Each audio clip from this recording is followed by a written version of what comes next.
was a legend of one man who persuaded his friends to watch every Godzilla movie ever made. This world is on the brink of destruction.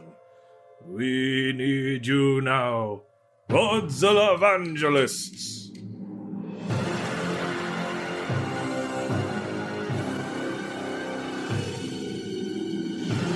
Godzillavangelists, a Geek Stew Network podcast, produced and hosted by Ryan Sargent, featuring Sam Schlenker and Joanna Brodecki.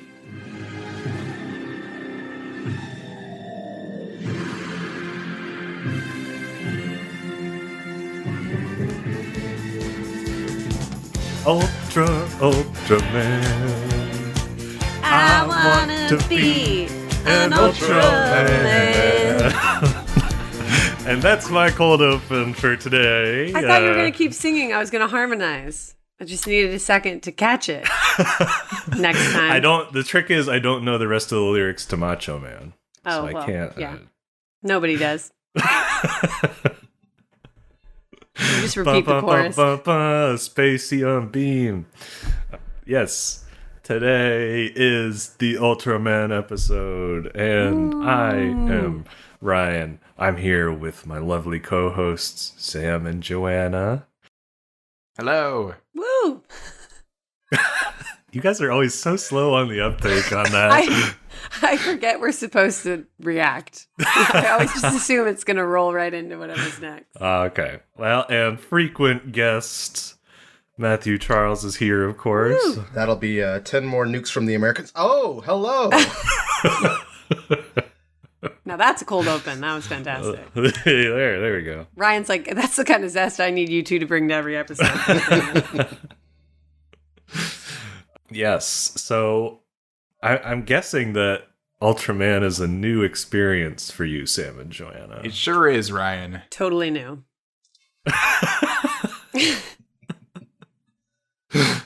Why don't I tell you about the story of Ultraman? Great.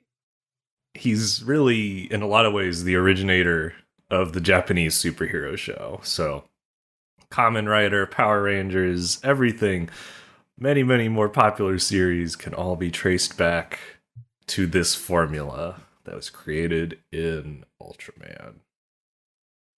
And Ultraman's story begins with a very familiar person. Eiji Tsuburaya, who did the special effects for the first 9 Godzilla movies, either directed them or supervised them. And by 1965, as we've talked about, monster movies were hot. Everybody wanted a piece of the action. And so right at the start of the year, the Tokyo Broadcasting System, which is TBS, so just so you know, when I'm going to say TBS later, I ain't talking about the sitcoms and baseball network. This is going to get real weird real fast. My mom's favorite network. What is on TBS? No, TNT. Sorry. Turner Classic. Whatever it is. Anyways. Well, no, you just named 3 different ones, Joanna. I know, that's why I shut up mid-sentence. Realized I was all wrong on everything.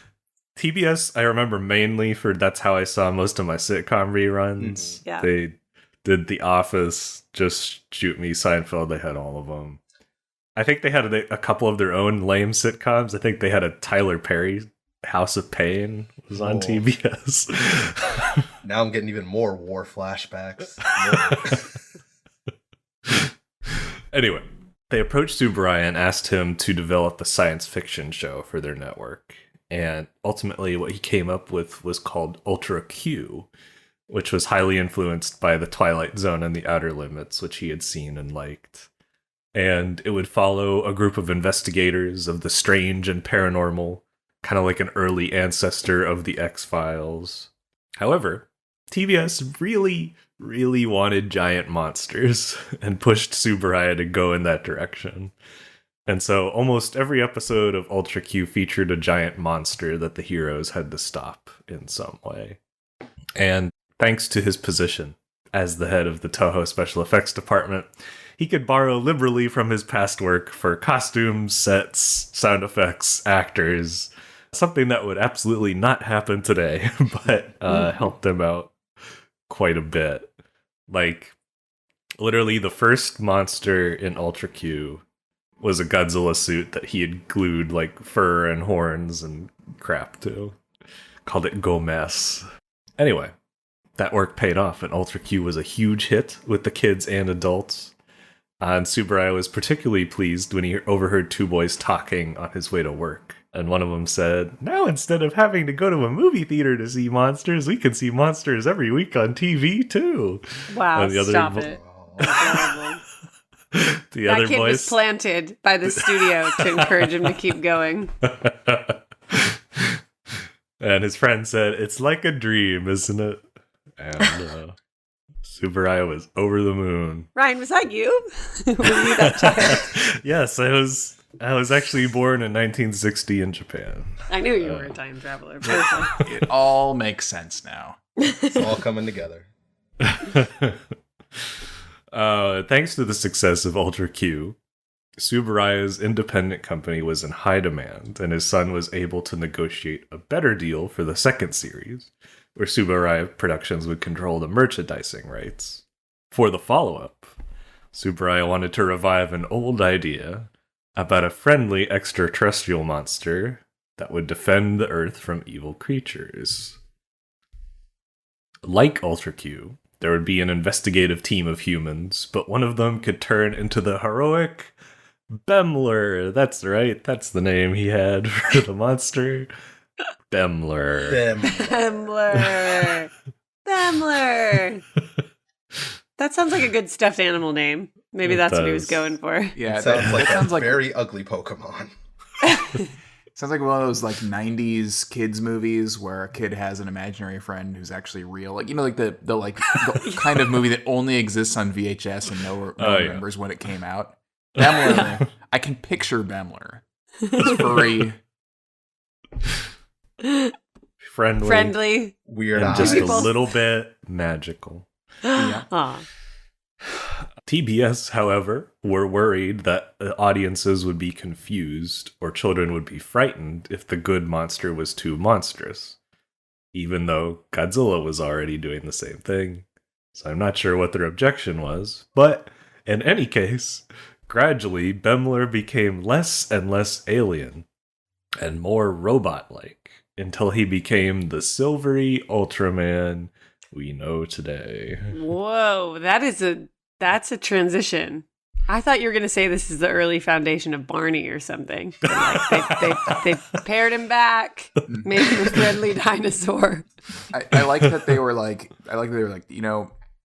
it would be too terrifying to children if it's a monster, but if it is a thin man in a super skin tight suit, The sleekest, most slender, tall, shiny man you've ever seen. Just, They'll feel so warm-hearted about it. just wrestling, just grappling other monsters. The guy who played Ultraman in the original City series, Bin Furuya, when he first put it on, he felt embarrassed at how tight it was. He did not like being in the Ultraman suit. no, I know him better than I thought I would. But in any case, Ultraman was 100 times the success of Ultra Q, starting a media franchise that has run almost continuously to this day, racked up billions of dollars in merchandising, and caused serious competition for Godzilla. It's like the meme, "Mommy, I want to see Godzilla. We have Godzilla at home." But in this case, it was good enough for most kids. And so, American rights for Ultra Q and Ultraman were both bought by United Artists, of all companies. And while Ultra Q never aired, many children in America and all over the world enjoyed Ultraman from the 1960s into the 1980s. Yep. For historical context, my dad remembers watching Ultraman as a kid. So Oh my gosh. So does mine. As for Shin Ultraman, which is one of the other things we're covering today, it's sort of a spiritual follow-up to Shin Godzilla. Both projects headed up by the legendary director and writer Hideaki Anno. And as Matt and I repeatedly said in our Evangelion minisode, which you should go listen to, oh boy, is this guy a huge nerd for special effects shows. Yup. When he was in college, he made an Ultraman fan film where he played Ultraman. And so when he got the chance to do this blockbuster Ultraman reboot, he snapped it up. The actual direction for this one was done by his longtime work partner, Shinji Higuchi, but he undoubtedly had his fingers in the pie. This movie did super well in Japan, and even though it only had 2 showings in the US, beat several actual movies that day. Oh, wow. So, that week. So it did pretty well. Do we have any thoughts on this fantastic history I've laid out? So I love it. I'm fascinated that we made it this far watching Godzilla movies and had never dipped our toes in even hearing about this. yeah, it's funny. These shows traditionally never appealed to me that much for some reason. Even though I loved Godzilla, like I never cared for Power Rangers or any of it. There's just something about taking the inserting like a traditional superhero character that made it less interesting to me. But after this episode, I will say I'm a lot more curious, and we'll get to why. It's also an interesting case, too, because as someone who was very much into Power Rangers as a kid, it was interesting to see that, like, Ultraman never really got, like, other than that initial run, never got a lot of play in the States. There was one series that they did, I think in the early 2000s. Like, I think they did Tiga, which was from, like, the early 90s or 80s. But it was very much the kind of, like, old school Godzilla dub, shove a bunch of random comedy in there, like, not taking it seriously. And so it was very jarring to see, like, over here on Power Rangers, like, it's life or death, everything is very serious, even in funny campy costumes.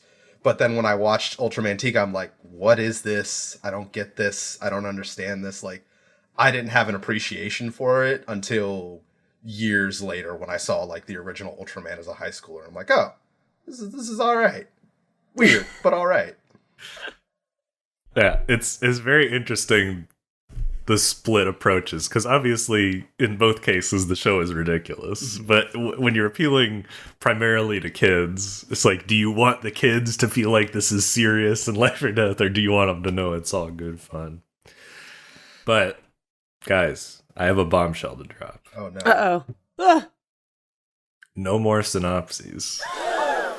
No one has ever said they like them. They eat up a lot of time, and I always skip them when I listen to an old episode. Que lástima. So, until I hear complaints, fuck it. We're done with synopses. Oh my god. Sometimes, though, I need them because I get confused what's happening in the movie. Oh. We'll do a... I'll just have to do some stronger Googling. Yes, you'll have to beforehand. pick up your research a little. The Anti-Synopsis League? It's having to listen to the episode edits, and I'm like, what is this? Nobody's ever said thank you for the synopsis. Maybe now that they're gone. All right. You can speak up if you need them. Otherwise, you just better watch the damn movie before the thing. You asked for this. It's a new You coach caused strategy. this. We're going to give you no synopsis, and then you'll miss it, and then we'll bring it back harder than before. Yes. I'm going to make a fake account and be like, oh, I love the episodes, but I didn't know what the hell they were talking about without that synopsis. Joanna, you don't even need to make a fake account for that. You what? But I would love for you guys to make some sound effects just as a retirement for the show, a farewell. Just Oh man. do some Okay. sad farewell sound effects for me, please.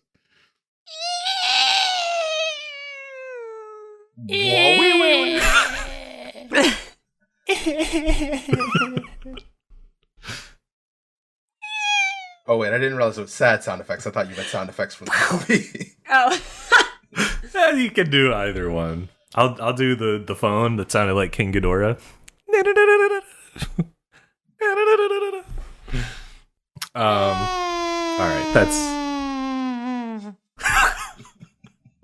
There we go. That's the last one. Sound effects put away in their Goodbye shed. forever. Goodbye forever. That is so sad. But, we're strong. We're moving on. Let's go to the Ultraman TV show discussion.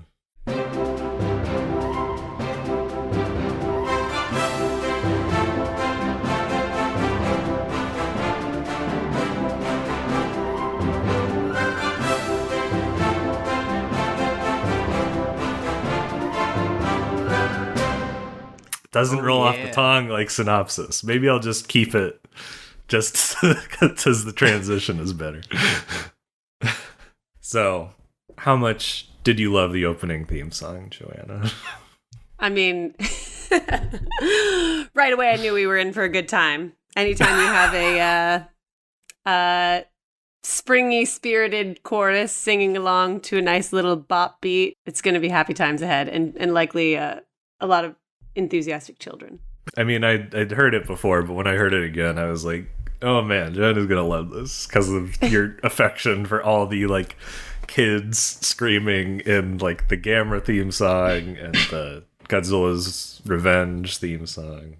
And even just takes me back a little bit to the earlier films, like the ones I love that were so silly in that way. Makes sense because of the time period, but yeah. Yeah. It's a fun time for sure. All right, so Ultraman. Wait, did everyone else like the theme song? Mm-hmm. Oh, of course. I thought it was a pop. Did everyone tap their toe? I was surprised it didn't come back for the movie, or if it did, I didn't catch it. Yeah, I don't think so. Although they did copy the intro part where it starts with Ultra Q and then goes to Ultraman. Yeah, I love that surf guitar. I'm always... It makes me want to play, though, that video game at Chuck E. Cheese where you put the water thing and try to get the Barbies up to the top. That's Surfing USA, I guess, but, similar vibes. That was my sister's favorite game. It's Chuck the best. E. Cheese. It was so fun, so groovy. Wait, they had those at Chuck E. Cheese's? I thought those were always at outdoor fairs because of the water. Oh, they had them at my Chuck E. Cheese. Yeah, they did. Yeah. Well, the guns were bolted, so you couldn't turn them around and shoot somebody. Good point. So yes, Ultraman, covering the adventures of the SSSP with Hayata, Akiko, Cap, Ide, and the other one. I'm going to tell you right now, Chief, I'm only going to remember 2 of those names. Akiko is the girl. Cap is the old man. Tragically not the girl. The old man. No. And the other one. The other one. I like how the first episode starts, because you instantly care about the team a little bit, because they're so worried for Hayata. His spaceship is knocked out of the sky by a mysterious orb.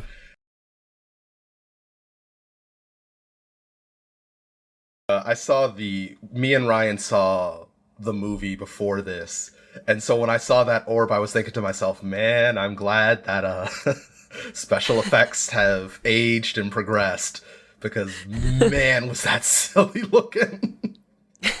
It was like a decorative glass ball, like the kind that people put in their yards to collect rain. Mm-hmm. Decorative balls in people's yards. Wow, I can't wait to one day have a yard to have one of those. But yours will be the Ultraman one. Mine will be the Ultraman one. And next year on Broadway, they're turning it into a musical. It's Ultraman! And it's all just parody versions of songs like I was doing before. Macho Man as Ultraman. Rocket Man as Ultraman. Spider-Man had bad luck on Broadway. A lot of injuries, and so watch out. And Ultraman the musical had even more. Right? Ultraman has fatalities in there. Yeah, that's right. Those orbs were falling from the ceiling all over the audience. Given how many musicals there are in Japan, I would not be surprised if there was also an Ultraman one. There are several dozen Sailor Moon ones, so it's not a stretch. I would not bet against it. One last thing, the orange also kind of reminds me of those delicious circular Cheetos that come in the big vat all together. The cheese balls. Yeah. Okay, those cheese balls. 1 in 5 guys in a dorm room had a container of those, and I never knew what they were, where they were purchased, and nobody ever ate any of it. It was like they were decorative. You're right. I was like, right. If somebody had one of these jars, it would be there all year in their dorm or apartment. And I was like, what is this? Why aren't you eating them? They're good. So now that Ultraman's made it to Earth, he saves Hayata's life, but he's such a little tease. Because at least in the Japanese version, he doesn't tell Hayata what's going to happen when he uses the beta capsule. He's just like, wouldn't you like to know? That's right. I forgot that completely.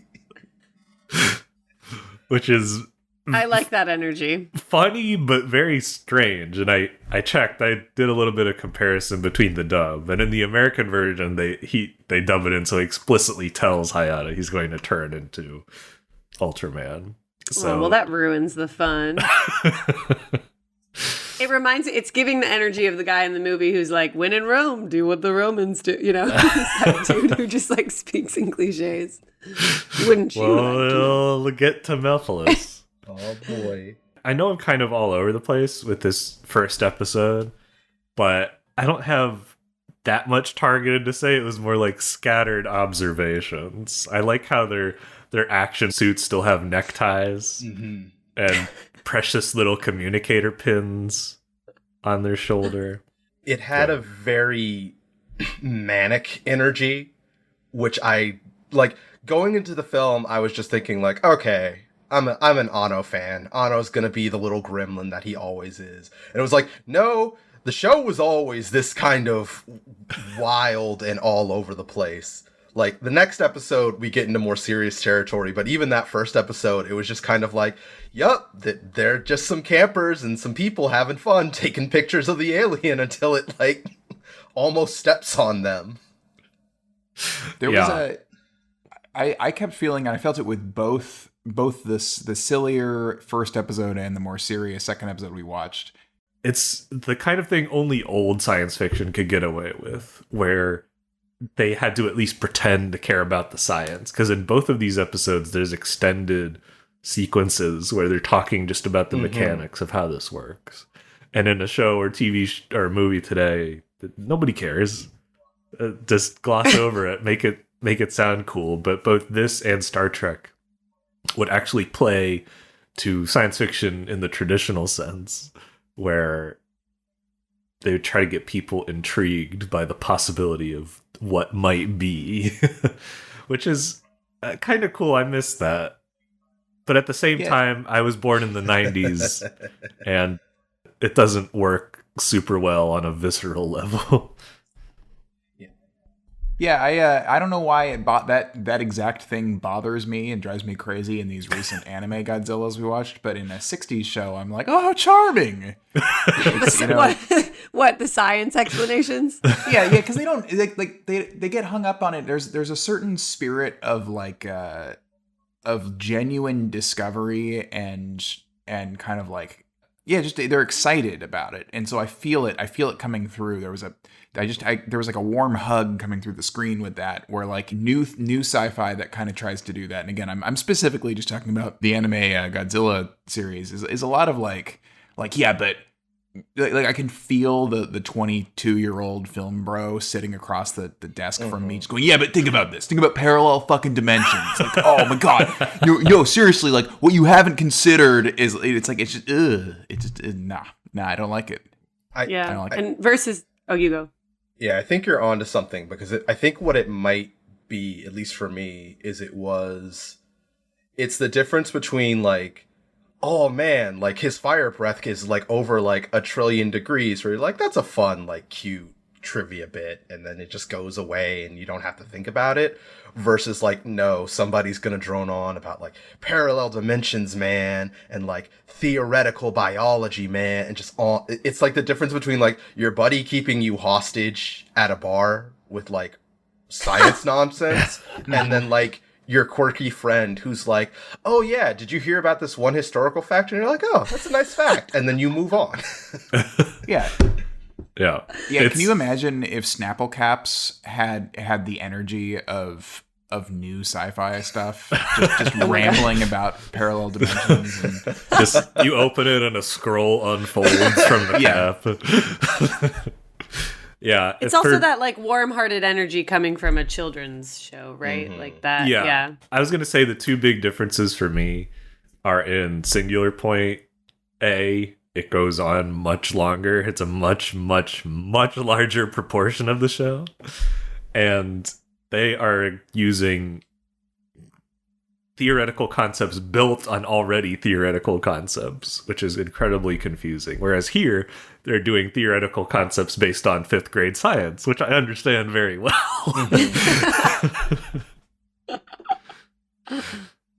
Yeah, the sheer ambition of the show is fun, that they tried to compete with major special effects movies and capture that same appeal and distill it down.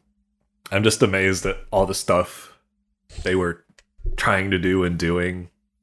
And this is an insult to the Godzilla movies as much as it is a compliment to the Ultraman movies, but it doesn't look that much worse than the Godzilla movies, which had a much budget, much larger budget per minute, and a bit more time to shoot. And I guess that just speaks to Tsuburaya's passion for this show and his ingenuity for what he called the illusion of reality, not creating reality, but a fantastic image of our own reality. And you see that in the Godzilla movies he did, but you also definitely see it here, where he's flying by the seat of his pants, but he's like, no, we're going to have almost every shot in the first episode is an effects shot. We'll have Hayata behind the burning wreckage of his spaceship. We'll have the spaceships crashing. We'll have monsters fighting. We'll have a guy turning into a giant silver man. It's incredibly, incredibly audacious for the time. And I appreciated that. My last comment on the show is just a very stupid one in contrast, which is the monster Bemular blinking at the missiles after they hit him is very funny. It's just like, what is that reaction supposed to be? He's just like open-eyed blinking, like, what the fuck? It's like how my cat reacts to me sometimes. It's very, very cat-like. I enjoyed that. And then he gets the shit beat out of him. yeah. Also, are we going to talk about the Jamila episode at all? Because that was that was quite something. That is. I have a lot more to say about that. I just wanted to make sure we got through the first episode. So the other episode we watched is the 23rd one, called My Home is Earth. And I had always heard that this is one of the best episodes of the original series. For comparison, Sam, this is like the Clyde Bruckman's Repose of Ultraman. That's the one where everybody's like, I see it. Yeah, it's what does that mean? That's a good one. What is repose? Please contextualize for the. I don't know. That's an X-Files reference. I would have never in a million. Okay, so Repose, great. X-Files has, I got mild X-Files vibes off of the show as well, although I suppose they all kind of trace back to Twilight Zone or something, something like that. But yeah, like kind of one episode that kind of breaks the mold a little bit and makes something kind of more ingenious than the rest. But I suppose that's kind of what this episode would have been. Yeah, and plus just one that almost everyone can agree on, like, yeah, that's one of the best. That's My Home is Earth. I was shocked at what I saw. I was like, who the fuck directed this? This is one of the best directed television episodes, period, I've ever seen. They went harder than they had any right to just like, oh man, we're getting anti-colonial vibes in here. We're getting like an actual like upsetting moral dilemma. Jamila is just like the saddest monster you will ever see in your life. With the saddest backstory you will ever hear in your life. It was just, I felt like Ide by the end of this. I'm like, God damn, this sucks. Yeah, this is a real heartbreaker. Did you guys cry? Didn't cry, but I was feeling genuinely sad by the end of the episode. So I guess we'll do a mini recap. Basically, in this story, the monster of the week. Well, first they don't know what it is. They're like an invisible wall is popping up to destroy all these planes and boats and cars, people who are going to the International Peace Conference. Or as the dub makes it, which makes more sense, the International Space Conference.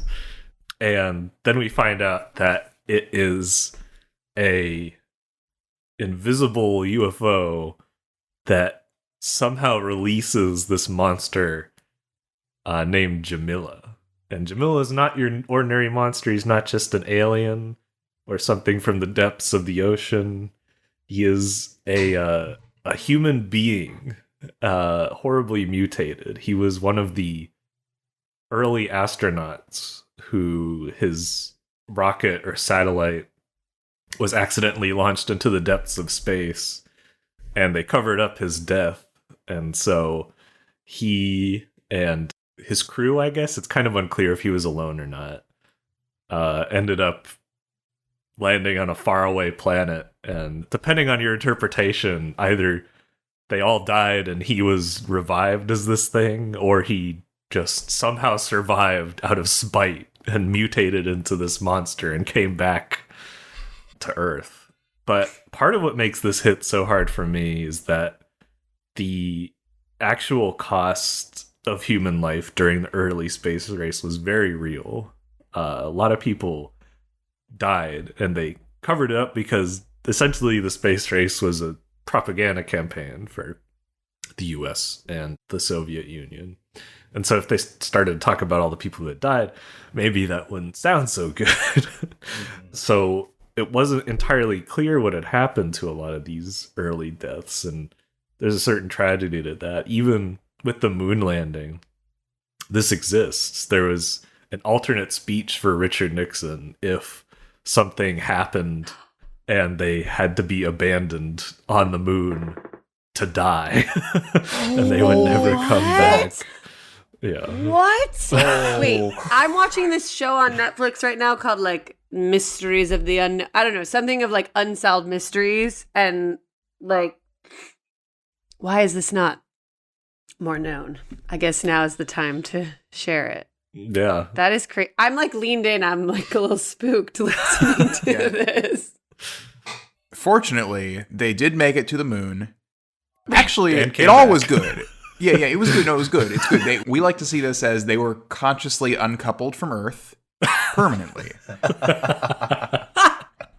They're living there now.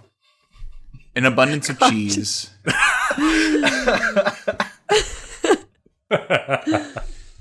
They send fake. The government sends fake postcards, like letters to Santa, like every year, and it'll be like, "I'm doing great. Love it here. It's warm and sunny. Love Buzz Aldrin." Love Buzz Aldrin. Oh my god. Oh my god, Sam, thank you for that, because I was getting low. I was feeling sad hearing Ryan's spooky story. I'm looking out for you guys, trying to keep this light, even if it goes more dark. Actually, Yeah. So yeah, Jamila's death connects with a very real tragedy that happened to several families, and it hits especially hard because of the Mijo Allen character, who is the friend of the week supervisor. Ever heard a Japanese or a French accent in Japanese? That sent me. That was bizarre to hear French accent in Japanese. But yeah, Who directed it? it was a guy named, I thought, look this up, a guy named Akio Jisoji. And he had a very interesting career because he got his start with Ultraman and he liked it and respected it. And he put his all in it and he did episodes and movies for Ultraman all the way from the 60s into the 2000s. But the other half of his career was like balls to the wall, like transgressive art movies. Like he did this famously like controversial erotic movie trilogy and like a super dark like science fiction blockbuster. So there were two sides to this man, but he definitely really put a lot into this. Like to connect these two threads, there's a scene where Alan is admitting what happened to Jamila to everybody, and it's by just the headlights. They're in the woods at night, and like these bright lights are backlighting everyone. And there's these great shots where all of the Science Patrol crew are facing one way and Alan's facing the other, and it naturally sets up these conflicts. And there's another one where two of the Science Patrol people are arguing and they're moving back and forth in front of the spotlight depending on who's like being more aggressive in the argument. And I'm like, this is good stuff. And the scene works really well. It's very, very creepy because he's admitting to this tragedy that happened to Jamila.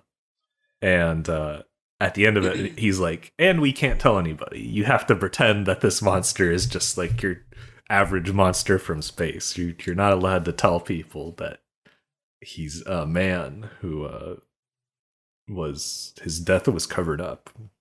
Yeah, that part in particular was what really got me, was just the feeling of there was no like, no, we're going to do the right thing and we're going to tell everybody and it works out. There was no saving Jamila. There was no like fix. It was just like, nope, you're going to take out Jamila. You're going to not tell anybody about this. And the most you're going to get is Ide, who I think is usually like the clown or like the class clown of the crew, just being gutted by everything he's learned and everything he happens. And they just let that rock. And it's not, I wouldn't say it's inappropriate for kids, but I was like, I would be surprised to see that in a kid's show. Yeah, it's funny. I got Star Trek vibes off of this too. You get some kind of more episodes that are a little sadder and darker and more like clear symbolism for something that's really, really going on. Mm-hmm. It's also just crazy to think about compared to like the look of the monster, of just this like slimy piece of clay that like a fourth grader drew some lines on. Like his face is ridiculous. Like all of these serious themes and then like a pretty ridiculous looking I will say that before watching this episode, I did not have a sleep paralysis demon, but I do now. And it looks like that. It's really a story about Ide. Like Ultraman Hayata, he's barely in this at all. He has like 2 lines. And we start with Ide working hard, and we see how he is like the very put upon one in the group, but he's always like working hard to invent different things, different devices to track and get rid of the monster of the week.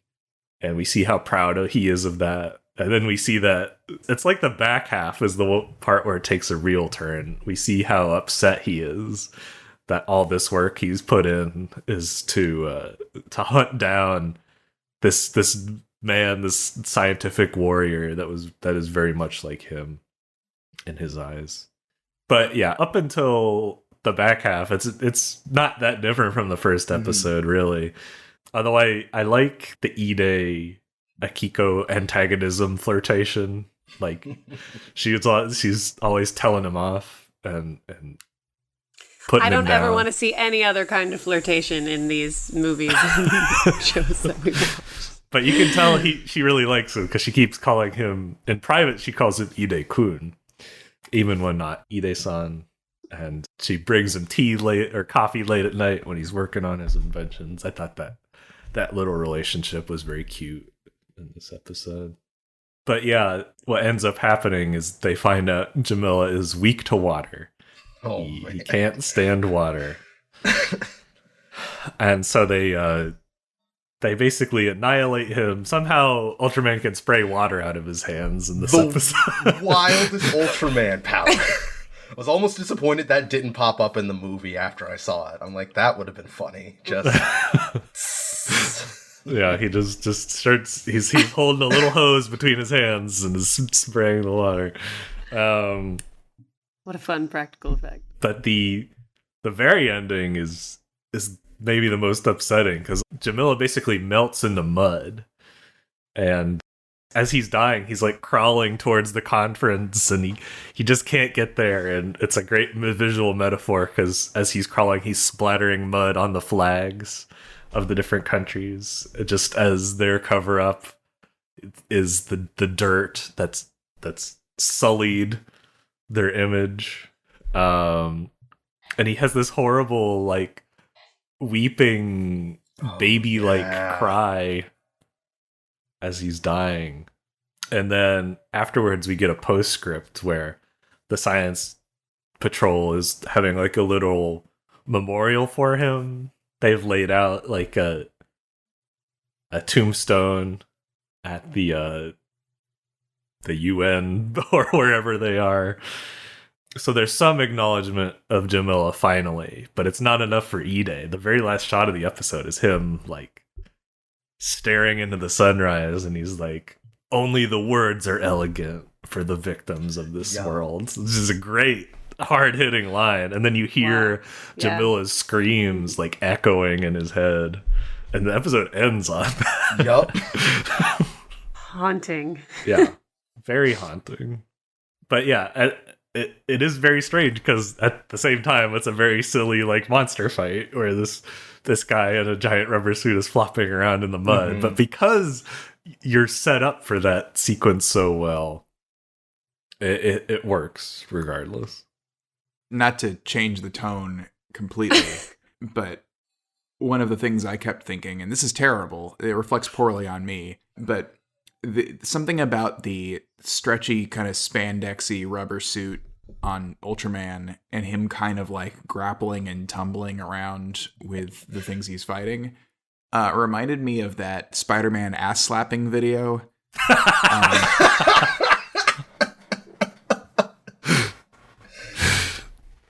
Which you know, that just seemed like a weird connection to me watching these shows, and then we watched the movie, and maybe there is something to the ass slapping.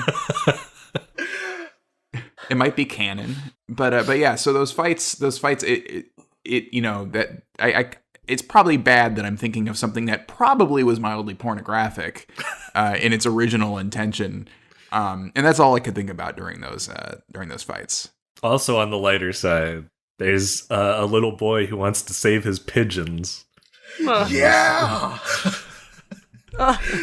Just the weirdest child. Why do you have pet pigeons? Why are they cooped up in a coop?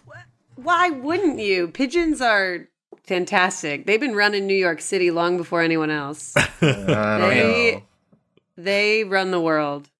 I was thinking of Bert from Sesame Street, especially because he had a favorite. He let most of them free, but he took one and was so preoccupied with snuggling it, he didn't even care that this monster was about to burn him up to a crisp. But this little kid obsessed with his pigeons was a nice light touch. And there was also an old man, there was a scene of people evacuating, and this old man was cuddling his chicken. He was cradling his chicken close to him as he was running away. And that was also quite funny. This little kid also has a great sweater, as they always do in any of these we've watched. They've always got great little cute kid outfits. Yeah. Listen, folks, you've heard of horse girls. Now get ready for pigeon boys. Pigeon boys. I'm picturing a boy like the girl, the horse girl running around like a horse. It's like a boy who's just flapping his wings and pecking at fries on the ground. And to pivot to something that is both very funny and very dark, I like how near the beginning of the episode, there's like a car chase, which is also really well shot. But they just casually drop that the person running from the police killed a senior citizen and a child in a hit and run. And it's not relevant to the rest of the episode in the least bit. No, it's just life, man. It's just life details. Reality is hard. That's what this show's about. That's what this show is teaching children. I guess thematically it kind of resonates with Jamila, but geez, I was like, wow, that is fucking dark. Hit and killed them? Yep. Yeah, they didn't need to die.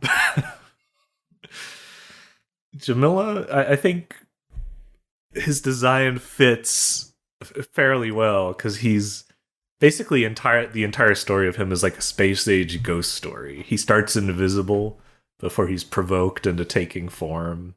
He wants revenge. He rests when his unfinished business is done. He moans like a ghost. He even looks like a tombstone. He's got that cracked, dry, stony look. So I think all of it flows together very well. Even though, yes, he does look pretty dumb from a face value. Yeah, for face value. I also remember reading somewhere there was an interesting note where he was intentionally designed to be like the furthest, at least for the original series, the furthest human they would ever make a monster. So like all the other monsters are very clearly like animals, or they look like weird insects, or like have like kind of unnatural faces. But like Jamila was like the closest they would let themselves get to like looking like a person, which I thought was a nice touch. That is nice. And this episode had a huge impact in Japan. So like a lot of Ultraman monsters, they'll come back. Not so with Jamila. He's basically only been in cameos since then. But regardless, he's so well known. I'm going to show you guys a couple things that is going to demonstrate the bizarre cultural impact of Jamila. God. What is this? I think it's just for like a toy. A toy? Yeah, it's an ad for a Jamila figure that sits on the top of a drinking glass. So not only is the public so familiar with Jamila that they can do this, but they recognize the joke that he doesn't want to get in the water, but he's very tempted to because of the pretty lady. But oh my it would god, be bad news for him if he got in. I'm upset. And it's become like a little goof, popular among little Japanese kids, to like lift your shirt up to do a Jamila impression. So like you lift it over your shoulders so you simulate his tombstone head. And that was it's so commonplace that they actually made an official Jamila shirt just That's wild. specifically. I just to shared a replicate screenshot of that. Oh my god, happy Halloween. Oh, I'm upset. So that really speaks to how popular Ultraman is there. So I talked a lot, but No, that was good. That was wild. what were you guys' thoughts on My Home is Earth and Jamila? Solid, sad, dark as hell. I had a good time, and it was a nice kind of, I felt like connective tissue to kind of where, like, we'll get into quality, but like it made me kind of feel like more understanding of like, okay, I think I get why people are so in love with this series, or people got so enthralled with this series. Yeah. It definitely made me curious to look up more of this director's episodes. Yeah. No, I liked it. And watching those 2 episodes of the show, it reminds me of the kinds of shows that I've responded to. It's not, there's certainly datedness and certainly low budgetness, and it's not a show that I'm going to go watch a lot of, But it is in the kind of vein of the sort of, again, you mentioned the X-Files. I like the X-Files. I like Twilight Zone. I actually haven't watched a lot of Star Trek, but I immediately recognize that quality about it. This I won't show my hand on the movie, but how I felt about the movie, but the show was like, oh, I like this, and I like the kinds of the sort of arena it's playing in, story and theme wise. Yeah. What do you agree with me that the direction was really strong, like shockingly strong? Mm-hmm. So yeah. So I did. There were certainly budget limitations, but what I did appreciate about it is that it had ideas. Like when we have our arguments over some of these movies, sometimes it'll be like, I'll criticize the directing, and it's like, it's not, budget is a given. Like a budget can be an excuse for bad special effects. It can't be an excuse for lack of thoughtfulness or cleverness. And this it was, even if the execution of some of it, it wasn't at the highest, it wasn't Taxi Driver, but like Sure. I was like, wow, on a TV show shoestring budget in the 60s, when, it wasn't the prestige TV, and I'm making air quotes, no one can hear that. The prestige TV of today, but like they were trying for some things. There were some ideas, and so I respect that quite a bit. We can't really put the entire show of Ultraman. We can't really rate the entire Ultraman show based on these 2 episodes. I've seen a couple more, but they're deep back in my memory. But I feel comfortable definitely putting My Home is Earth in heaven. And sure, I'll toss the other episode in there too. Why not? I think I've talked about why. I have no need to go on from here. Matt, what about you? Yeah, I'm definitely willing to put them both in heaven, Haven't seen, I would like to see more, but like, I think kind of like what others have said, I've been given a taste, and I'm like, oh, I like this. And so there's enough here that would, like, I maybe wouldn't watch 50 episodes of Ultraman, but I would maybe, like, definitely pull up a top 10 list and, like, watch some of the fan favorites and things like that. Yeah, I agree. I'll go along with heaven as well. I think kind of general theme for me, anytime we watch anything that's a little more kid-oriented, or I put on my kid cap for watching the programs we watch for these shows, I put them in heaven.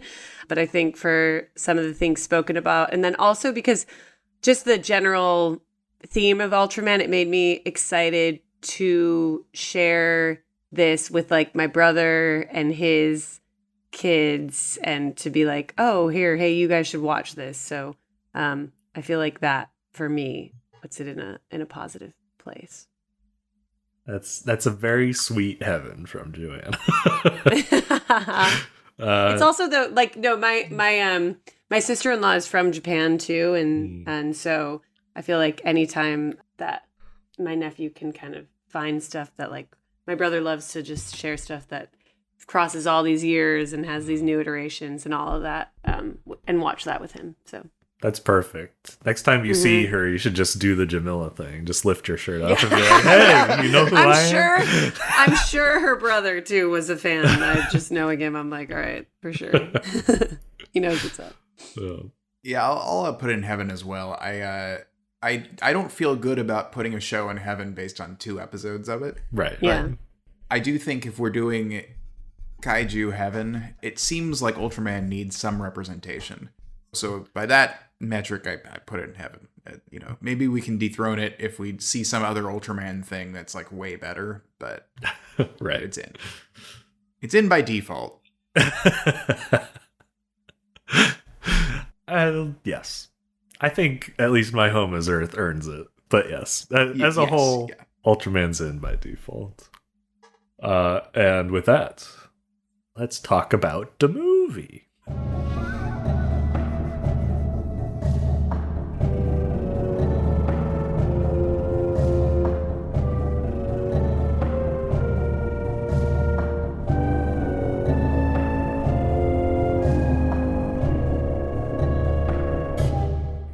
So, Shin Ultraman, the movie. Dun, dun, dun, dun. Can I ask a question just right out the gate? Sure. What does Shin mean?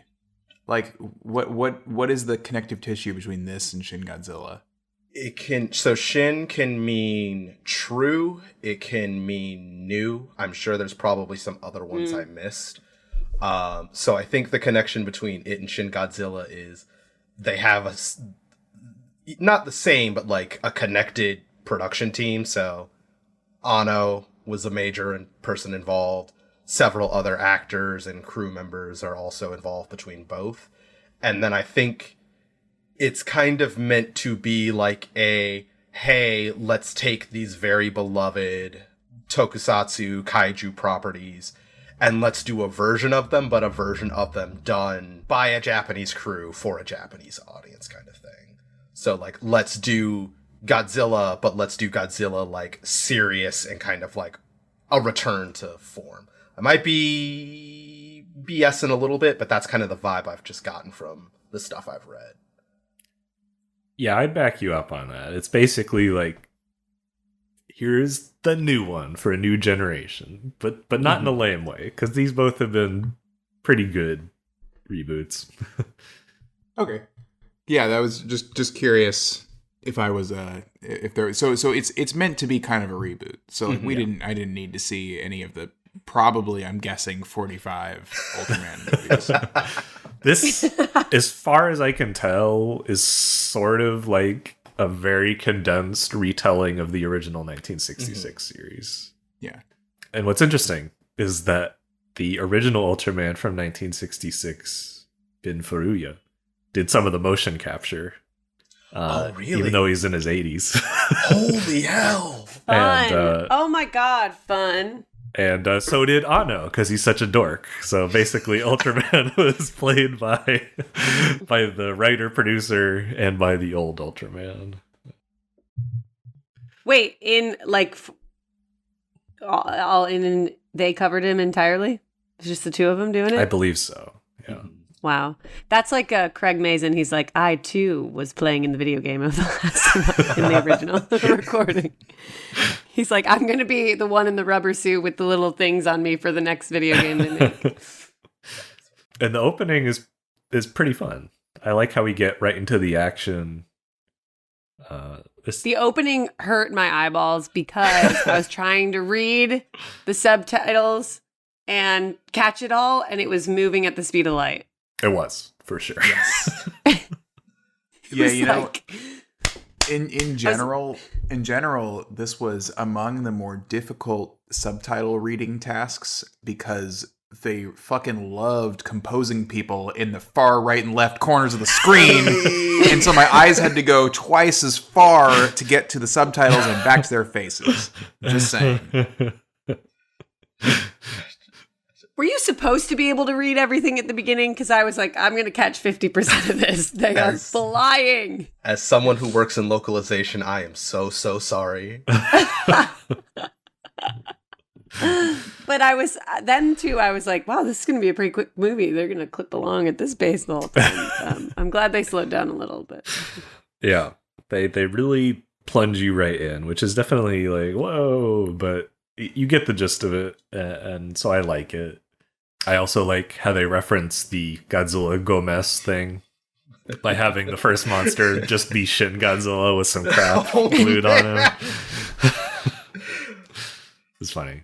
In fact, that's sort of like the number one thing I adored about the movie is the way it looks like 1960s television grade special effects, but at the same time it has the flash and technical strengths to appeal to a modern audience. Mm-hmm. And I honestly had no idea how they did that, how they made it simultaneously look like models and like hand-drawn optical animation, but it's not. It's sort of like the Lego movie, how it's all CG, but it looks like stop motion. It kind of reminded me of that. Yeah. I felt like I felt that somewhat the most successful part of that, or the most successful, because that's clearly they're trying to do. I felt like they did it the best at the end when he's flying through space. That was kind of like the that I felt like was the time where they really nailed it for me. I found a lot of it to kind of like, I got what they were going for, but it often kind of felt like kind of it's more like a TV show trying to do something that was outside of its own budget instead of them being charmingly small, like old school and simple or something. Like it didn't always work for me. That I felt like a lot of the CG stuff kind of. I wanted it to be more of the kind of goofy optical stuff and miniatures, and a lot of the CG stuff kind of just felt like bad CG to me. Interesting. Did not work for you. No. All right. What about you, Joanna? It worked for me. I think except for, I think the only part where I was like, is when she was that tall woman. Other than that, I thought the legs on this Barbie looked funny. But other than that, I thought at the beginning, all of the monsters that were popping up, I don't know how to explain it, and this might be not relevant, but it just, yeah, it gave you the vibe of earlier stuff, but then when it would get up close to the monsters, you could see the details and everything that they had that felt, I liked the distinctiveness of it. And, Ultraman looked sleek as fuck, as always. So tiny and slender.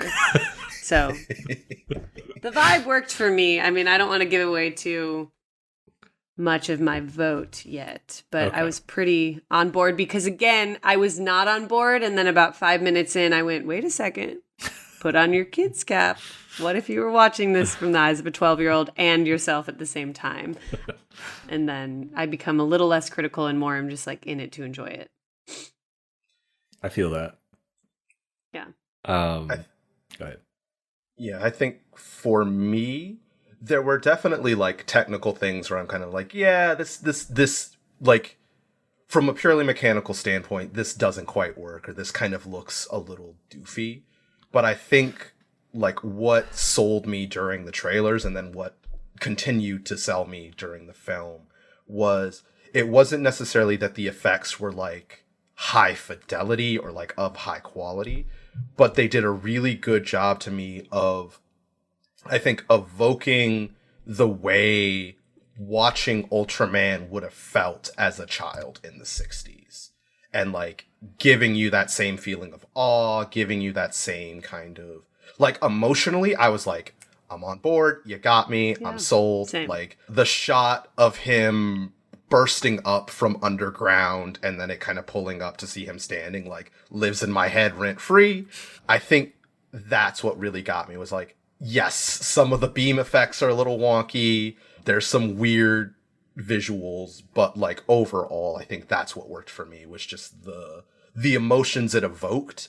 And and this is kind of setting up something I'm going to say later, but when I compare it to a lot of other superhero movies, I can't think of many modern or recent ones where I go, you specifically wanted to bring forth the style of the original piece in a modern context. It's usually here's the in-house style and we're going to put this thing in that. And I definitely prefer the former more than the latter. And I think that's what this movie did for me.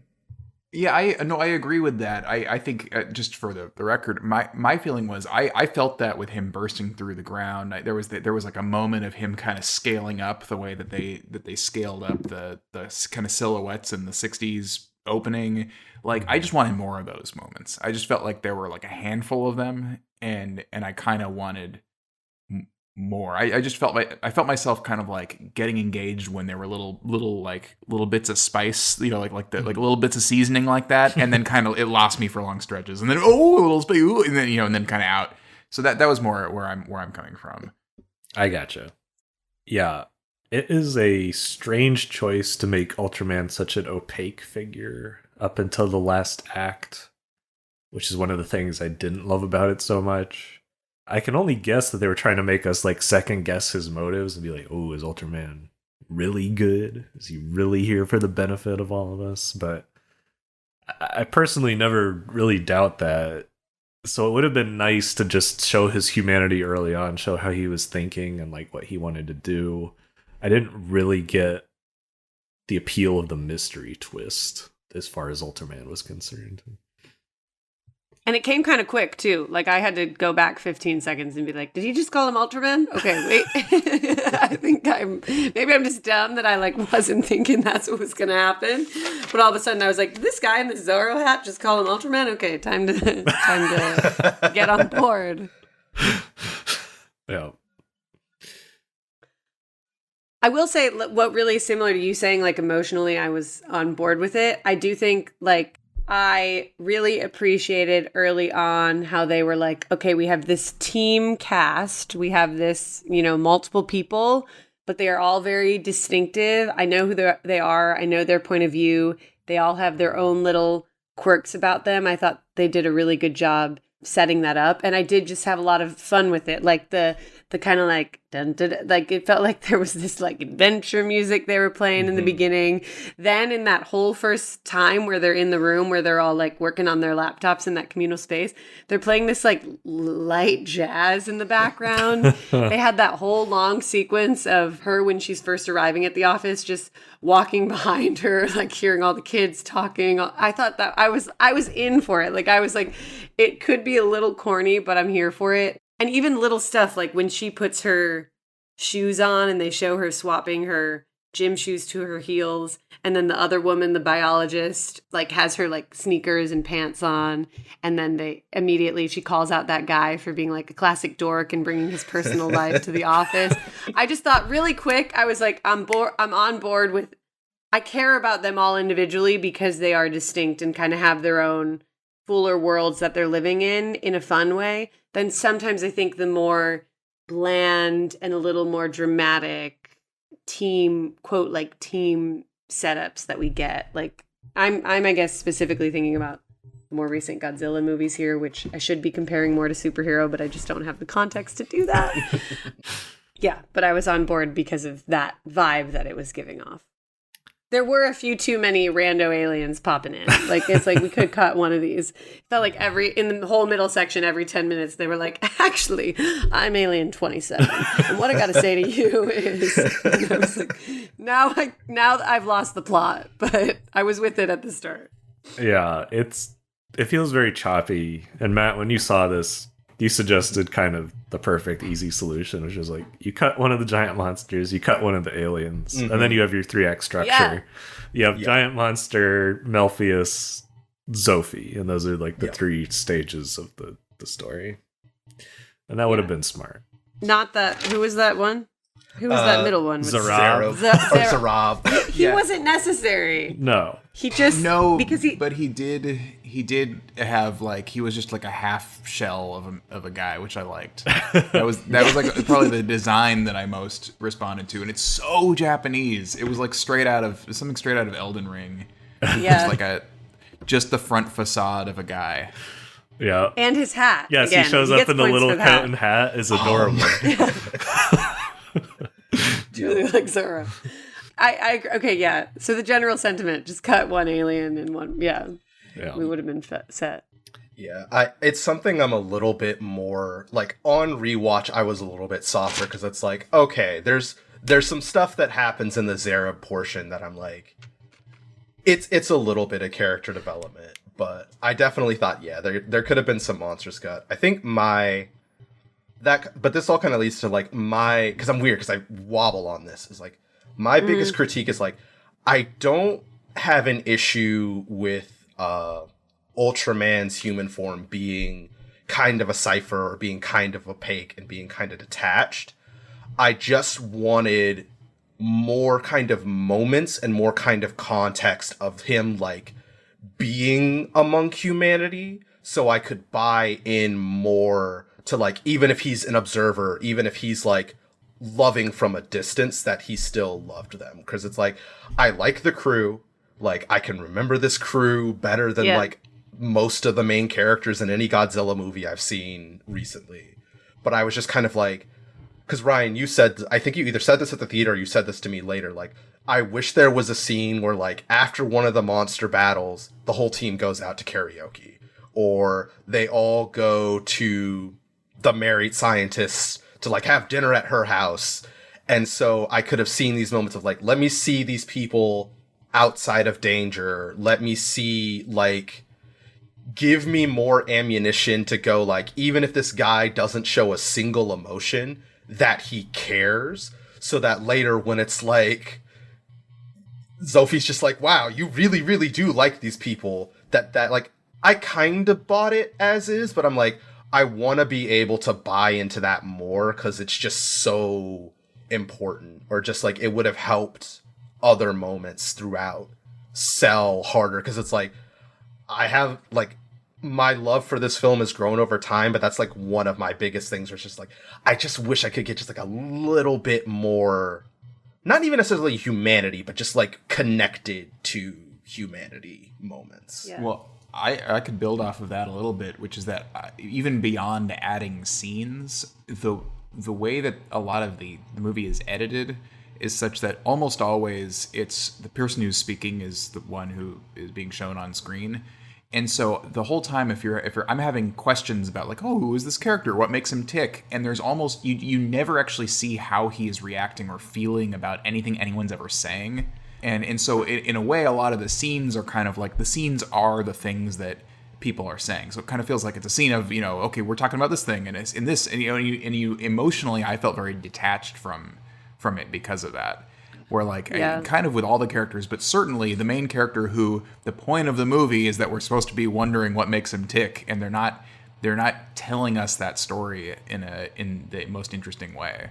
Yeah, that's also my biggest issue, is I definitely felt that detachment, and it was especially awkward because a big plot point of this movie, not only between Ultraman talking to Sophie, but between the characters, they're like, we're friends, we're a team. Asami's always like, you're my buddy. But they're just kind of saying that. It's like, it's never earned. I got the romantic connection, maybe because I'm a romantic softie at heart. I felt it. He wasn't going back for the team. He was going back to hang out with the lady. I think so. But I do agree, the team was all like, we're a team. And it would have been nice to have a little more team.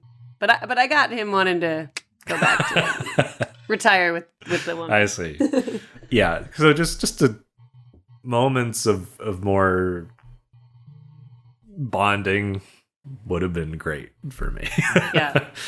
It also, a lot of the plot was like talking, a lot of the plot point moving along. Like, I guess if you're speaking about the My Home is Earth episode, the core of that, of like why the wrong that was done resonates. This movie was a lot of like, what's his name? The one with the hat, the flat alien. Zarab. Yeah.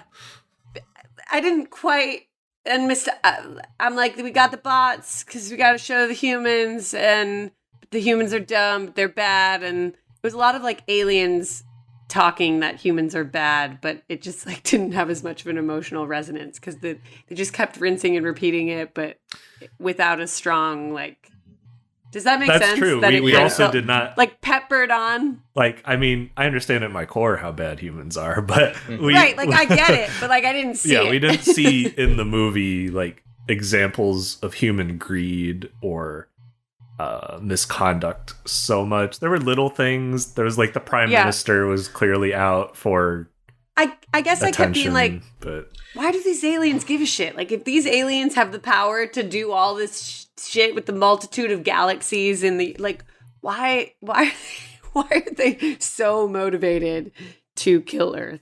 well, that eventually gets explained. They're like, Earth is quickly developing into a competitor for us, someone who could be on our level, and we want to squash them before they get there. I guess I just also didn't see that we really were going to be a competitor. I guess I was like, no, we're not.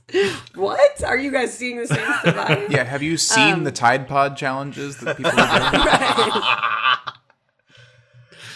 So maybe that, it just felt like a lot of like, we're telling you the plot. Da-da-da-da-da-da. And a lot of it too is like a lot of kind of like what a lot of their points are kind of like buried in the subtext, and the subtext is buried in technobabble. So it's like, because I know Ryan, like Shin Godzilla also has this problem where it's like, I'm sure if I spoke fluent Japanese, there's like bits and pieces you can kind of glean from just like tone that may be missing. Or I think of like, there was a lot of talk of like like there was a joke that completely like gets buried where it's like, oh, America let us borrow some jets to drop bombs on the giant mole monster, and now America is asking us to foot the bill for the bombs that they dropped on the giant mole monster. Where it's like, that's funny. And that's like a nice bit of kind of this like humans are greedy, humans are shifty kind of energy. But I think like the movie is very, very dry. Yeah. And so there's just a lot of stuff that's like, there are like, it's weird. Like there are times where I'm like, I can feel what you're saying with sincerity, like 100%, and I'm on board and I get it. And there are times where I'm like, it's a little like you're a little too plot focused and a little too like things are happening right now to be like, okay, but where are the moments of like humans being shady and shifty? Where are the moments of like the team coming together? Like it felt like they were in such a rush to kind of speed run the entirety of Ultraman that there were some like stop and smell the flowers moments that were left out. Missing, yeah. I mean, I know I keep talking it up, but comparing this to My Home is Earth, you really see a huge difference in how you can tell the same type of story in a more emotionally involving way, tie the conflicts more to the characters, and it feels like a miss in that regard. Which is not to say this movie is terrible. Yeah. It's entertaining, and it does a decent enough job building the arc of the story. I like the ending where it's like Ultraman inspires Taki and the rest of humanity to step up and create their own salvation. I love that it was him and the biologist too. Yeah. I was like, yes, the nerds unite. They're getting their moment. They're gonna win. The Oculus joke was funny. Yeah, I was there for it. That was pretty good. They were like, I know this is really important, and he's talking to some of the smartest people in the world, but he looks really stupid. I feel like that too. One of the big like everyone knew the movie they were in, and they were all in the movie together. I feel like sometimes when we watch some of these movies, like some people are like kind of in a comedy, and like some people are really serious, and it seems like everyone's just a little bit disjointed. Here, I felt too cohesively, at least like from the act, like everyone putting it on, like they knew the movie they were in, and they were telling it as well as they could, I guess. Yeah, my bellwether was Asami, because she was like playful, but she wasn't hammy, and I was like, okay, that's what it's gonna feel like. Is we're not gonna go broad. We're not gonna have a Dr. Taco as much as I would like a character like that, but everything is going to be a little tongue in cheek. Speaking of Asami, let's get down to brass tacks. Oh boy, what was up with the ass slapping? Is it okay when you're a woman to slap people's ass? What did it happen? Twice? 3 times? I think it happened a lot. And she did some self-ass slapping as well. Was it mainly to Ultraman?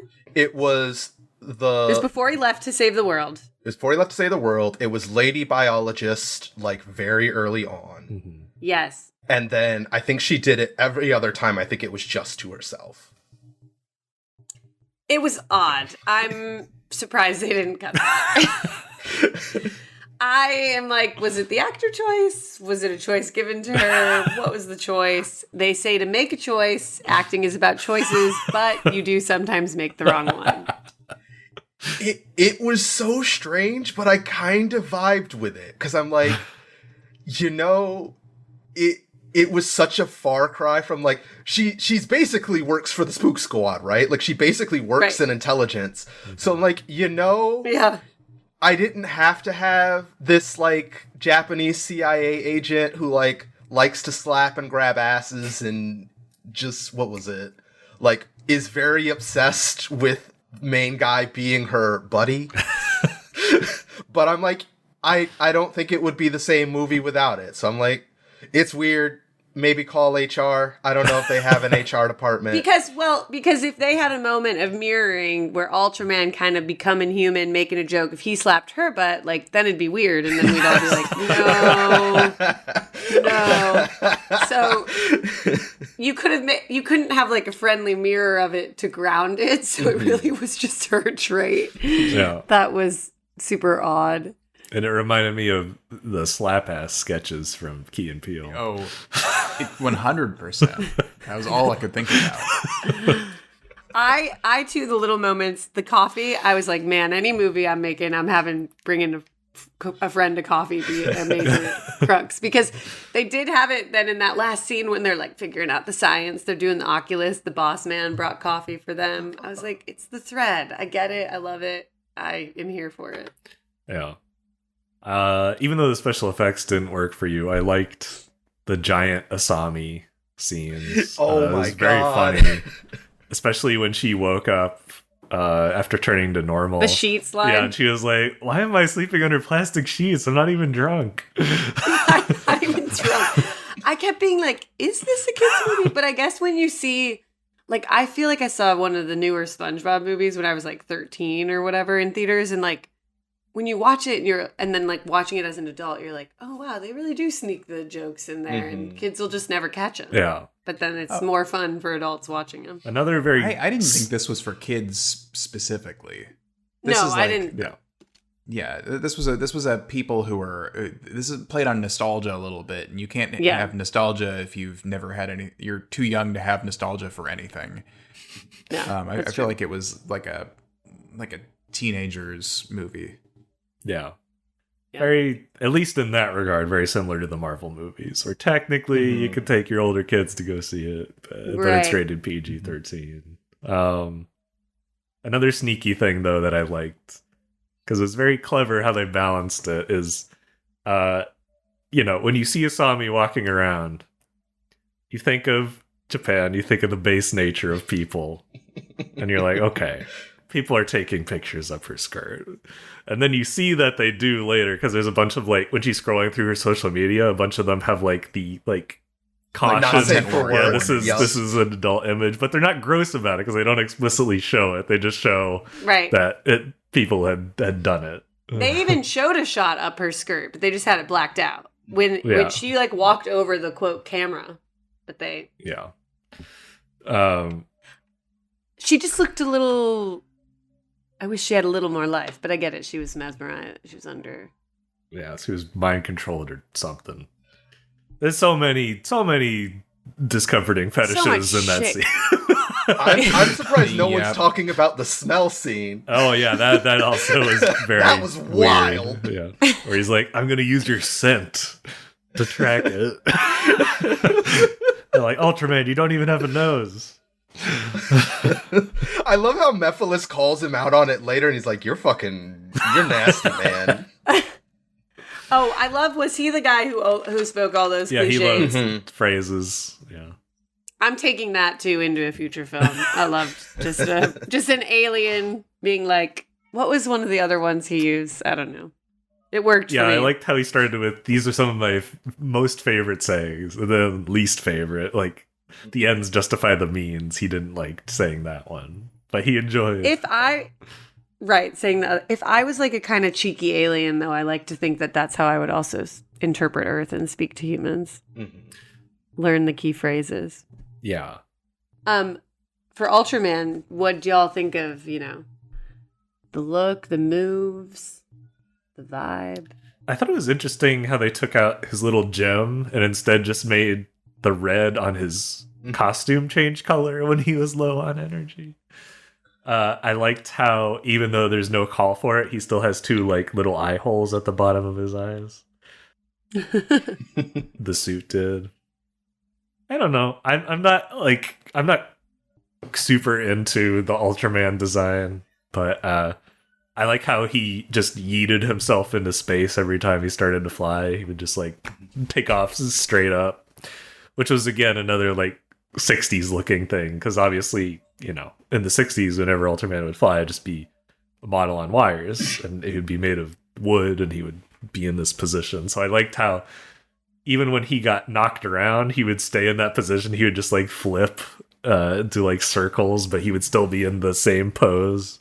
That was fun. I loved his circle flips. Yes. The far shot of his circle flips were so chaotic.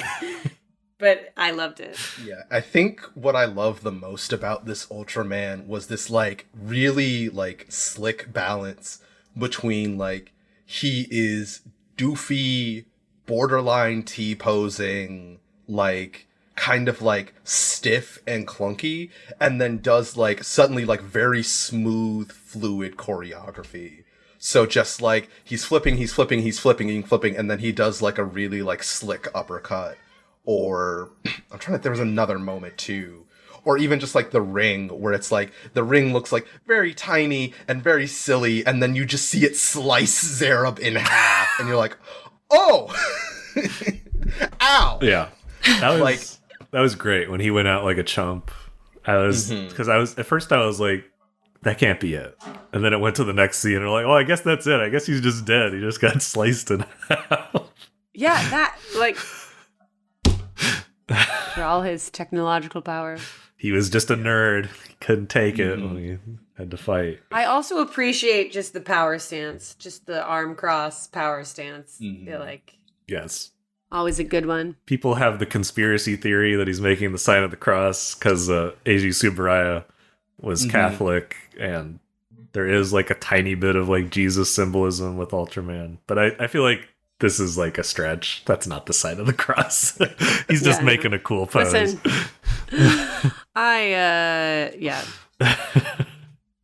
I can't remember what it was called. I was confirmed in the Catholic Church. I can. It's no cross. But yeah, I liked Mephiles. Is it Melpheus or Mephiles? I think it's Mephiles because it's supposed to be like Mephiles. Okay. Kind of thing. He's a pretty interesting villain because it's hard to do that trope where a character is like condescending and controlling, but he has like decent motivations. Their motivations aren't like, secretly I want to destroy everyone. Right. It's hard to do that where you don't have them go overboard with cruelty. But I thought that worked. They established that with him. He's like, no, as long as you don't fight me, nobody has to die. I'm just going to control Earth and make sure everything stays under control. Which made sense from his perspective. But he was still like, you could tell he was condescending and didn't give a shit about human beings. Except as like a novelty to learn new phrases from. I was also tickled pink that he had the common sense to just be like, nah, I'm out. Bye. This is too much. I'm gone. See ya. My biggest issue was they didn't bring back the little orange suits for everyone to wear. I know. They did get an adorable like little really... mascot, though. The little stuffed guy sitting on the table. That's true. They did have a cute stuffed animal. Sam, you're our visuals guy lately. Can you explain why they would sometimes just switch to like a cell phone camera? Like a really bad camera. Can I explain it? I don't think so. I don't know. There were a lot of, I'm going to say choices being made. There was a lot, like the way that it was shot, I felt like they were throwing a lot at us, but I didn't understand or care for the choices that were being made. Really, like I kind of, like there were, obviously there was a ton of like shooting people through objects in the environment. There was a lot of like putting us in the perspective of the computer. There was a lot of like cutting to suddenly a wide angle lens that's like handheld right up in the grill of whatever was happening. Yeah. Like there was a lot of that, even in just kind of scenes where you wouldn't normally, like someone's just getting up from a desk. And like, I suppose probably the reason is like, well, we're just trying to make these scenes feel more exciting. But I felt that it kind of had the opposite effect, where I kind of felt like a lot of that stuff made all this, because they were kind of throwing it into scenes. Oftentimes a scene would switch between being like, oh, it's these three singles, these people through the arm rests and the chairs, to then suddenly now we're all the computers, but all the characters are still being shot in the same way, like shot and blocked in the same way. It's just now we're doing the computer view of them. And they deploy it in different scenes, which makes just all the scenes kind of feel the same to me. So the short answer is I can't explain it. And I don't think I really cared for it either. Yeah, it's strange because if I remember right, Shinji Higuchi did a bunch of storyboards for Evangelion. And that show has a really strong visual direction. Well, there's a little bit of a difference too, because although, I mean, if he's a storyboard artist, he knows... that so much of that is well, what is the most impactful way to actually tell a moment? Mm-hmm. How do you show it through the positioning of the person and the camera relative to the environment? But like so much of this, that was my biggest issue with this. Is it's like you can debate whether you like the aesthetic of some of the aesthetics of the shots, where it's like, oh yeah, we're shooting through a hole in a chair to the person, and we're composing them like way over on the left of frame. There's a ton of like really like unusual composition, which like I feel like, people, I don't care. I kind of don't care. Like I don't, it doesn't bother me. It's a choice. That's not the kind of thing that I'm going to like be turned off by or be really impressed by. To me, it was like, I just don't know whose scene, based on the way this stuff's being shot. I don't know who the main character of any scene is, like, or like how they feel about it, how this one line by this one person changed the meaning of the scene or the stakes of it. Like, it's just kind of like, yeah, they're talking in a room, and and they're on the left of frame or the right of frame, and so I think for me, all of the things you guys are pointing out about the story, I agree with. But so much of that too is, it's not just, well, there should have been these more scenes to flesh this out, or some of it too is like, you could have a scene where they're all just talking about what's happening, but like, why do I care? Who am I empathizing with? And like, and so a lot of that felt like really kind of flat and stilted to me for that reason. I think you're right. That definitely didn't help. Like one thing I caught on, because he did it so much, I eventually was like, all right, why? Is he keeps shooting people from low angles, like they're giant. And I was like, okay, he does that in moments where they're like working together and doing something inspiring. He's showing that the humans are as powerful and important as the monsters. But it was like way over the top, and like you said, I don't understand the motivation behind suddenly switching to like a tiny handheld camera with lower quality. I don't understand why people were like on the far edges of the frame or whatever. It was very, very off-putting more than anything. Yeah. Or like, yeah, again, like, if you do the low angle thing, you shoot them low angle, like that's a good idea. I just was finding that they were also doing that in scenes where that wasn't the meaning of it. And it was just because the scene was kind of long and they were switching it up. It's kind of like, okay, yeah, sure. Like, it kind of like detracts from the meaning of it when it actually is meaningful. Right. It's certainly more visually interesting than like Baby's first TV episode where they do shot, reverse shot, that over and over again. Definitely. But yeah, there was not enough intention to it that we could see. Felt anyway. kooky. Yeah, a little kooky. All right. And yeah, lacking the emotion. Shall we go to the judgment for Shin Ultraman?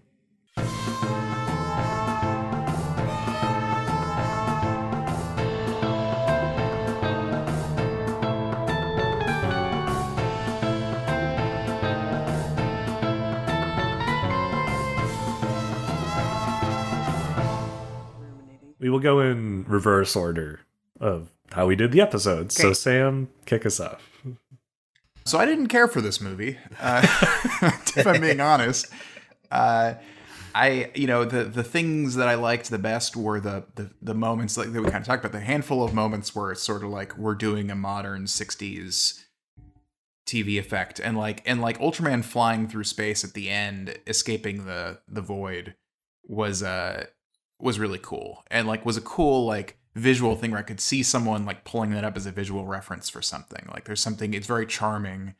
And there were a couple moments that kind of touched on that, but that was my favorite stuff about the movie. And the rest of it, I just really found myself very uninterested in it. And in a way that I didn't feel about the show. Like I connected with the heart of the show, and I felt like the heart was kind of lacking in this. I don't know. I guess it's a purgatory. Yeah, that's I guess where I'm going to go. Okay. No, that's fair. That's totally fair. Matt, where are you? So I was like, when I came out of the theater, I felt like, Ryan, I was maybe like an inch more positive than you. I was probably like high purgatory. I think what kind of changed my mind was when I thought about the movie as in a vacuum. I was like, okay, I like this a lot. I gelled with this a lot, but I can see the ways in which it's going to turn people off. And I can see these very clear, noticeable flaws. But then when I started to go, okay, but let me compare that to Marvel movies, both like past and present. Okay, let me compare that to Godzilla movies I've seen, where it's like, how does that compare to Godzilla vs. Destroy? How does this compare to like, Shin Godzilla or GMK, which I both like a lot. And so once I kind of took it out of its own bubble, I went, oh, there's actually a lot of things that I really, really love here. Like, yes, the cinematography is out of fucking control, but I also go, I was more engaged and stimulated by this than I was by the most recent Doctor Strange movie, by the most recent Thor movie, by a little bit more than, Wakanda Forever. Or I think about this main cast, and yes, there are problems, there are flaws, but when I think about, like, how many Godzilla movies have I seen where it's like, I don't know who the main character is, I don't care who the main character is, or just, like, I'm not engaged at all in them in any fashion, where I'm like, oh, I want more of this team, I want more of this cast, like, I want to see them doing more stuff. And so I think where I kind of ended up was like, the movie has like very clear, very deep flaws. But at the end of the day, when I look at it, I go, this is a really solid film. If I want to introduce someone to Ultraman, I have something that's more recent and contemporary that I can do it.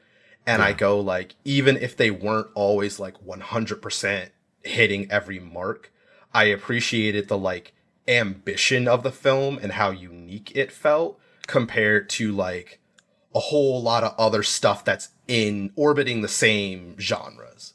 And so I think for me, like, I'll put it in a heaven where I go, like, you're not perfect, but damn son, you really tried. And that's all we can really ask of anyone. And when I look at all your other fellows, I don't see Thor, giving up his life to save humanity kind of things. He's no Jesus. He's no Jesus. And Joanna, what about you? Yeah, I'm going to also put it in low-level heaven. I think for me, always, like, the second that we have somewhat distinctive characters who have their own little quirks, their own point of views, even, I don't know, the little playfulness of the biologist being like, oh, back to the mountains, I hate bugs, I appreciated and valued all of the little moments that they added in there that are so often missing, and I appreciate when something's a little kookier. So the chaotic filming, I was like, what's going on here? But I'm fine with it. Let's go.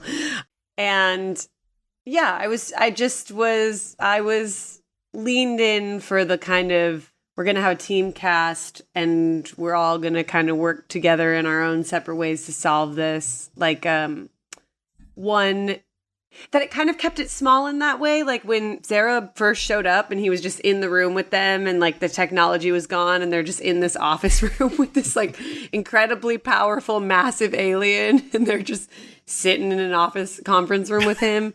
I appreciated like the smallness that they kept while having this kind of, global and galaxy-wide problems they were trying to solve.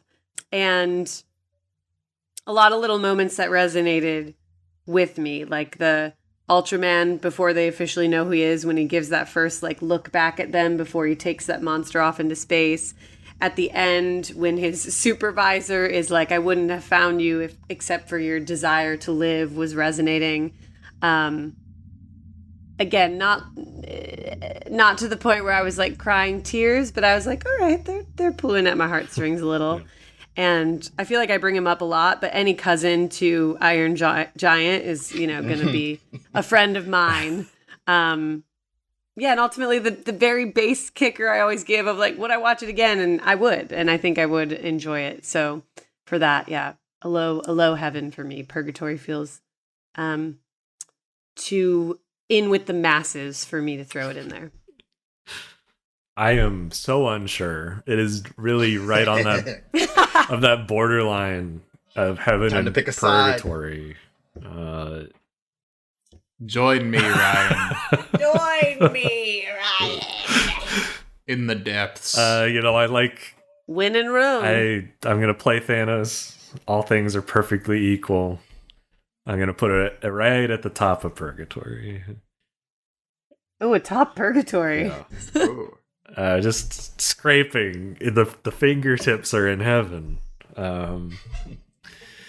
It's just so close to being what I would call a good movie. But it just makes too many mistakes. I have to condemn it as decent. But decent is not a bad place for a movie to be.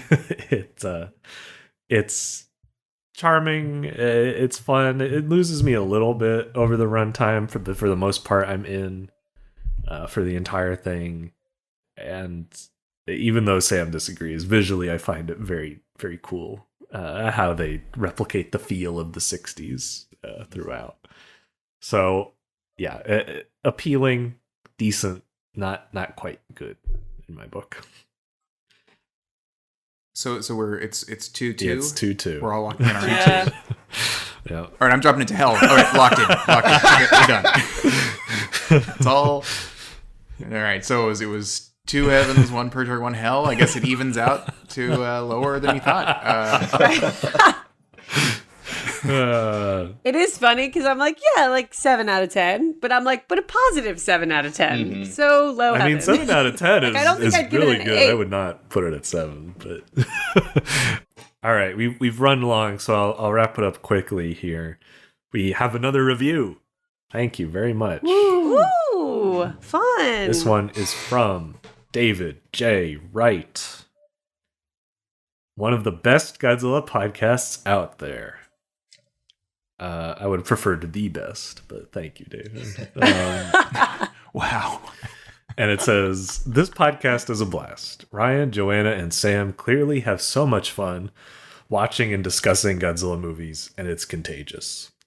At the same time, they provide thoughtful analysis and insight from cinematographic and social lenses. I would recommend this podcast to both Godzilla newbies and diehard fans. Hey. 5 stars. Yay. 5 stars, yay. Wow. Thank you. I wish we could somehow delete the 1 3-star review we got. It's the only mar on our perfect What did they write? record. What did they write? That one doesn't have a review. It's just a rating. They wrote talk too long. It was Mid. probably one of our guests. If I were, let's debate which one it was. I think it was Ed just trolling us. Probably. Yeah, you're right. Probably most likely culprit. No, that was a very nice Thank you for the review, though. Yeah, we appreciate it. We do have fun. Yes, thank you so much. If you enjoy this show, please leave us a review or send us a message. We would love to read it. If you're too shy to do that, subscribe to us on your podcast provider. Give us a big like on YouTube when the YouTube videos come out. Leave us comments, reply to our social media posts. Any and all of that helps. But what helps most of all is when you tell people how much you like the show and that they should try it too. We do have a small minor announcement. Daddy Sam has to go out for cigarettes at some point this year. But no. But unlike what you're thinking, Daddy Sam's going to come back with the cigarettes and share some. Yes. He's promised that the cigarettes are coming back home. But no, he does have a demanding gig coming up this year. So we're not sure he's going to be in every episode this year. We hope it can happen. But in the case it doesn't, before that gig starts, we're going to run through the rest of the 2000s Godzilla movies.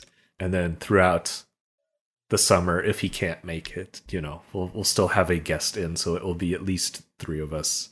We'll just replace him with Mac. I mean, that would be amazing, actually. Oh, boy. Mac is my number 1 replacement host. And then we'll have everyone vote. That's fair. That's fair. Just kidding, Sam. We won't do that. No. And then last time I mentioned that Matt and I have a book. It's gotten delayed a bit, but by the time you hear this, I know I said this last time, but it should be close to coming out. It's a Dungeons and Dragons book. We worked really hard on it. It's got a lot of really interesting emotional choices in it. So if you're curious about role-playing games or love them, please check it out. Search for Heroes of Green Hollow. Heroes of Green Hollow RPG, and you should find it. Fun. And that's it. So, in the meantime, keep spreading the word of Godzilla. Woo! I mean, Ultraman. I meant Ultraman. fuck. Bye. Bye. Godzillavangelists, a Geek Stew Network podcast, is brought to you by me, Ryan Sargent, and my friends Joanna Brodecki and Sam Schlenker. This episode was edited by Brogan Malloy. All our incredible music is composed by Robert Mai, and our wonderful artwork is drawn by Cassidy Stone. Special thanks to our families, friends, and the wonderful artists who made the movies we talked about today. Godzillavangelists is a satirical, critical work not affiliated or endorsed by Toho, Legendary Pictures, or anyone behind the Godzilla series. Visit our website at godzillavangelists.com. We're also on Twitter at GodzillaCast and Instagram at GodzillaVangelists. If you prefer to listen to us online, we have a YouTube channel, and the latest episode is always on SoundCloud too. Thank you so much for listening, and we hope you join us next time. In the meantime, keep spreading the word of Godzilla.